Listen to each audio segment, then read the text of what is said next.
Hey there, gorgeous. I hope that you've had a great week so far. It is such a joy to see you. Happy Friday. Happy Frugal Friday to you.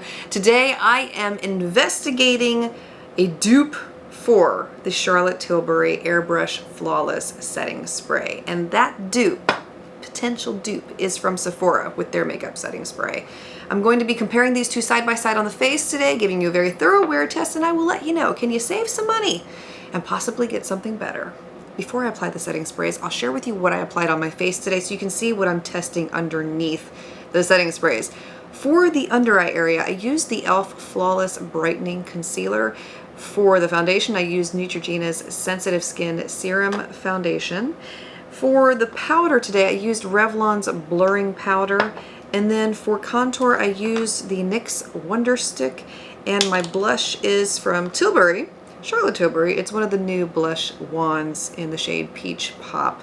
I think that was everything. I do also have a primer. I want to mention that. I got a little sample from Sephora recently from One Size, and it's the Secure the Blur Makeup Magnet Primer. So I did apply that before all the face products here today. Both of these setting sprays promise that they will keep your makeup in place for 16 hours. The Sephora one has on the front of the label that it's transfer-proof, sweat and humidity resistant.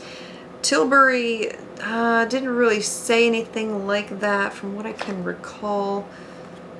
Oh yes, okay, it says no melting, no fading, no creasing. Instantly lock your makeup in place. The other thing I want to notate between these two is that you get 1 ounce of setting spray with the Tilbury spray and 2.7 ounces with the Sephora setting spray, which is double the amount for a lot less money. So here's how we're going to do this. I'm going to apply the Sephora one on one half of my face. We'll do this side.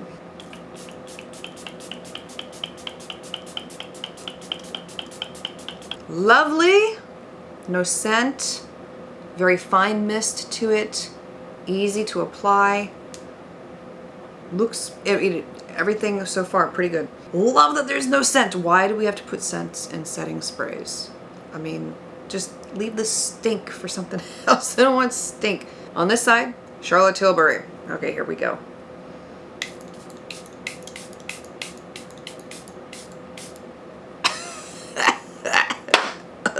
Oh my gosh. Whew. Ha. So much perfume. Oh man, why do they do that? The mist on the Tilbury one compared to the Sephora one was a little wetter. That's the best way I know how to describe it, is that it felt like I was getting a lot more product in the spray compared to the Sephora one, which had a much finer mist to it, and just the heavy overdose of chemical smell. Ugh. Okay, I can still smell it, by the way. It's completely dried on my skin, and I still smell it. It's like, it's very heavy.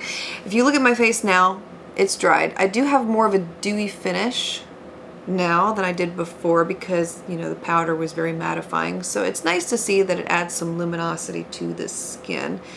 Wearing this one all day, we'll wear both sides and come back and show you what they look like very soon at the end of the day.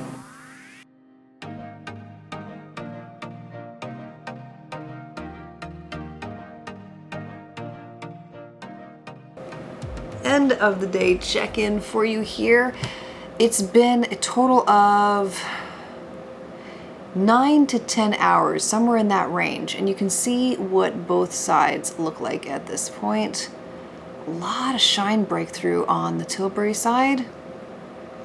On the Sephora side, it's dewy, but it's not like the Tilbury side. It actually held up better compared to that side. I personally like the Sephora one better because the mist was finer. It didn't feel as wet when I applied it, and it didn't have any nasty perfume scent to it. Completely awful attribute of the Charlotte Tilbury setting spray, and I didn't like how wet the formula was with that either. For those who don't know me, by the way, I have an oily complexion, so to find a setting spray that hangs in there as long as 10 hours is pretty amazing. So the Sephora one for me, hands down. I do feel like it is a better alternative compared to the Charlotte Tilbury one. And is it a dupe? Absolutely, but a better dupe at that. So I'm just gonna blot away the excess shine that I have there. Mommy. Yes, honey. My videotaping. Yes, let me finish up here, okay? Ah, there, that's better. If you enjoyed today's video, please give it a thumbs up, and if you would like to hang out with me more in the future, you're always welcome to subscribe. I'm wishing you a beautifully blessed weekend ahead. I speak love, peace, and joy into you and into your home, and I look forward to seeing you again next week.